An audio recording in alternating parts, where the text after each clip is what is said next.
Halo guys, kembali lagi dengan Dr. Denis di sini dalam sisi hidup kita. Kali ini saya akan membahas tentang sayuran, manfaat sayuran dan bahaya sayuran bagi tubuh kita. Nah, tapi intermezzo dulu ya.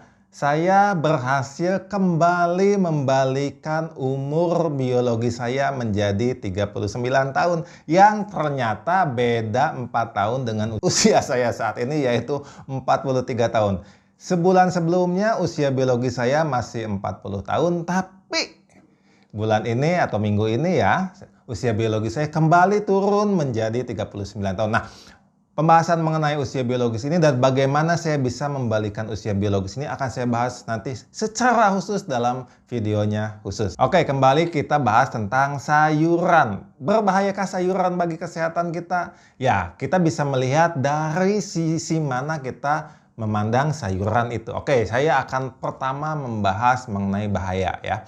Bahaya dalam sayuran terutama adalah adanya komposisi yang namanya lektin. Nah, lektin ini adalah sebuah protein yang ada pada sayuran. Fungsinya itu adalah untuk melindungi tumbuh-tumbuhan ya, terutama dalam hal ini tumbuh-tumbuhan supaya tidak dikonsumsi atau tidak dimakan oleh makhluk lain. Nah, lektin ini adalah sebuah protein yang apabila dimakan oleh makhluk lain itu akan mengganggu baik itu pencernaan maupun metabolismenya. Nah, bagaimana hal ini bisa terjadi? Jadi begini ya, lektin itu apabila dikonsumsi oleh makhluk lain selain tumbuhan ya makhluk yang memakan tumbuhan ini ya gitu. Nah, lektin ini akan menempel pada sel di dalam usus ya. Begitupun kalau misalnya di dalam pembuluh darah juga demikian ya. Ketika molekul lektin ini menempel pada sel di dalam usus ataupun di organ lain di dalam tubuh gitu, hal ini akan mengakibatkan reaksi yang tidak mengenakan atau reaksi inflamasi dan peradangan yang menyebabkan ketidaknyamanan, menyebabkan kelainan-kelainan atau gangguan-gangguan kesehatan.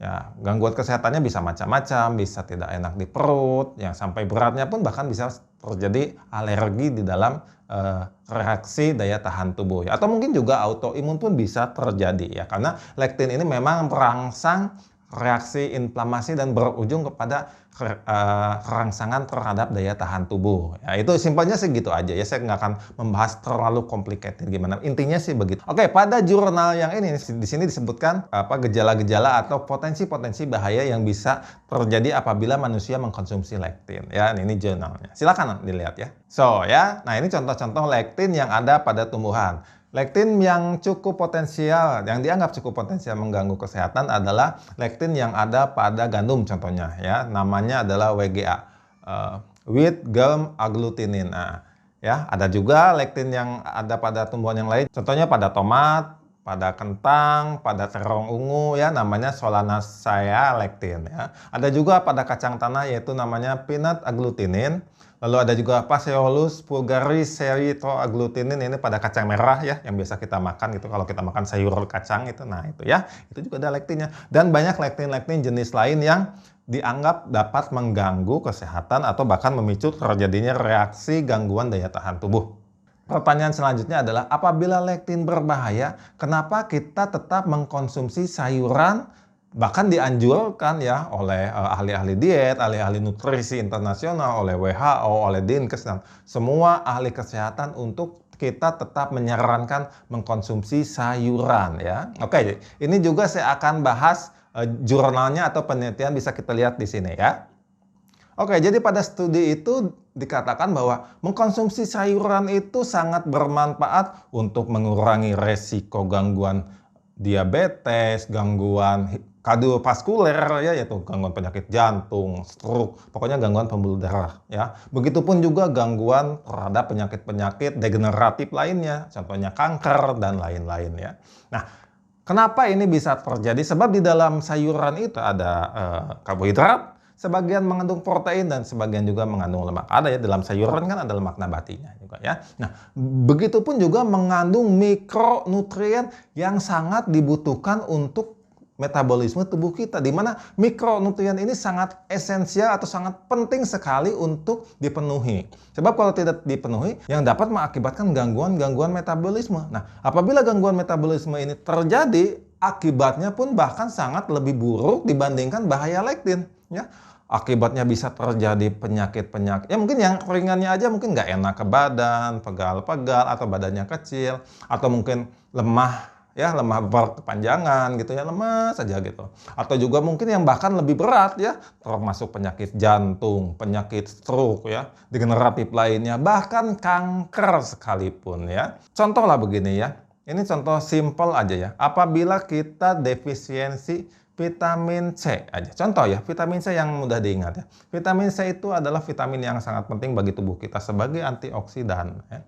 Antioksidan ini sangat dibutuhkan oleh tubuh kita untuk menangkal radikal bebas yang muncul di dalam tubuh kita. Bahkan yang masuk ke dalam tubuh kita melalui lingkungan. Nah, ketika radikal bebas ini masuk ke dalam tubuh kita, dia akan merusak sel. Ketika sel itu sudah rusak, yang terjadi adalah kematian sel, atau yang jeleknya selnya nggak mati tapi berakibat menjadi ganas atau kanker yang justru akan jauh lebih membahayakan. Gitu. Nah, itu salah satu contoh mengapa sangat penting mikronutrien di dalam sayuran, bahkan apabila mengandung lektin sekalipun. Gitu ya. Hal inilah yang menjadi alasan pada studi-studi tersebut ternyata mengkonsumsi sayuran manfaatnya sangat jauh lebih besar dibandingkan bahaya lektin. Ini kita sampai pada poin yang sangat penting pendapat saya, menarik sekali pendapat saya. Apa itu? Di dalam sayuran termasuk buah-buahan, ada zat-zat yang sudah saya sempat bahas, yaitu senolytic agents, ya, yaitu suatu zat atau molekul yang memiliki manfaat memicu tubuh kita untuk melakukan fagositosis atau memakan sel-sel yang sudah tua ya. Sel yang sudah tua ini dinamakan senescent cell ya, atau zombie cell ya. Bagi kalian yang sudah pernah nonton video saya sebelumnya pasti tahu ya yang saya maksud ya. Senolytic agent ini akan memicu daya tahan tubuh kita untuk mematikan sel-sel yang sudah tua ini, senescent cell ini ya, zombie cell ini ya. Sehingga kalau misalnya sel-sel tuanya itu bisa dimatikan, mudah-mudahan sel mudanya akan berkembang gitu ya. Sel-sel yang masih bisa membelah diri ini akan aktif untuk menggantikan sel yang sudah tua. Dampaknya apa? Dampaknya jaringan yang ada di dalam tubuh kita yang tadinya banyak sel-sel tua, senescent cell ini bisa digantikan oleh sel yang muda. Sehingga jaringan itu usia biologisnya akan kembali menjadi muda. Gitu. Jadi bagaimana pentingnya sayuran atau tumbuhan di dalam tubuh kita untuk menjaga, selain menjaga metabolisme yang seimbang, juga memperbaiki jaringan yang sudah rusak atau yang fungsinya sudah melemah atau sifatnya sudah berubah akibat kebanyakan senescent cell itu ya. Sehingga bila kita kaitkan lagi dengan studi yang tadi, ini pun akhirnya menjadi, oh iya ya, ternyata manfaatnya itu berkaitan ya, banyaknya makronutrien yang dibutuhkan yang ada di dalam sayuran itu untuk metabolisme kita, termasuk zat-zat yang bermanfaat, salah satunya senolytic agent tadi ya.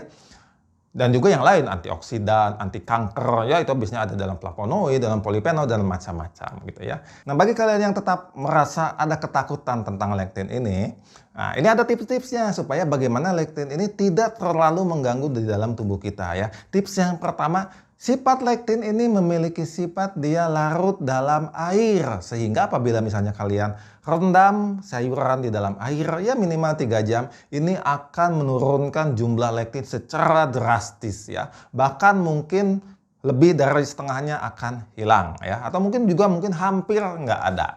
Ya, lalu yang kedua, lektin akan menjadi lemah atau menjadi tidak aktif ketika dipanaskan ya. Jadi tips yang kedua adalah panaskanlah sayuran tersebut, tapi dengan catatan dipanaskannya direbus atau dikukus, jangan digoreng ya. Goreng itu nggak sehat ya. Nanti saya dibahas akan di video selanjutnya.